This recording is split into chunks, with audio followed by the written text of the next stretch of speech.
Samantala, inararo ng truck ang isang L300 van at dalawang motorsiklo sa sumulong highway sa Antipolo, Rizal. Aminado ang truck driver na wala siya ng kontrol sa truck dahil madulas ang daan. Lagi una ka sa balita ni EJ Gomez, exclusive. EJ! Igan, sa pababa at pakurbang kalsadang ito dito sa Barangay Mambugan, sumulong highway sa Antipolo City na walan umano ng kontrol ang isang six-wheeler dahil sa madulas na daan.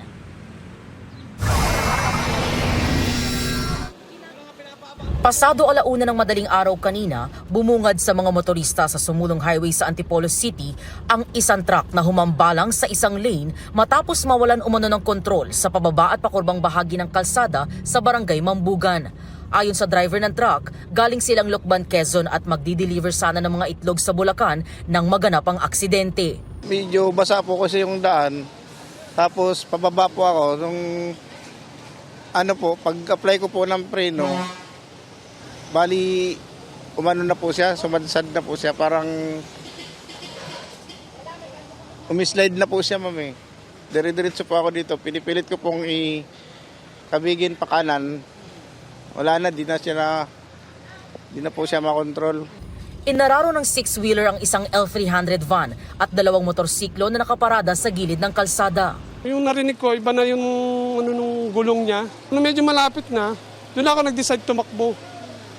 Buti nga po nakatakbo ako, kung hindi. Sa itsura ng sasakyan na yun, hindi ko alam kung bubuhayin po ako.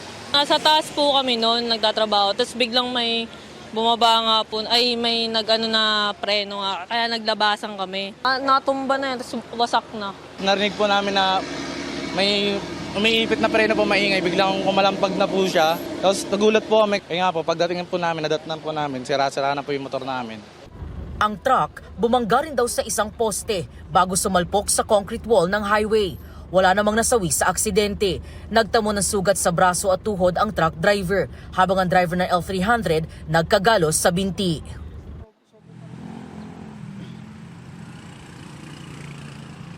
Igan, yung nakikita ninyo, no, yan yung bakas na iniwan nung nangyaring insidente. Diyan, huling bumangga at tumigil yung six-wheeler. Buti na lang hindi siya talagang nalaglag, no, dahil yan ay malalim mula rito sa kalsadang kinatatayuan namin. Igan, sisikapin natin kuna ng pahayag ang pulisya ukol sa nangyaring insidente. Samantala, sa lagay ng panahon, no, medyo mahamog pa sa mga oras na ito at pabalik-balik yung nararanasang pag-aambon, kaya nananatiling basa yung kalsada. Kaya naman, paalala natin, no, sa ating mga kapusong motorista, ingat po sa mga nagmamaneho dyan, no, para iwas aksidente o aberya. Yan ang unang balita mula rito sa Antipolo City. EJ Gomez para sa GMA Integrated News.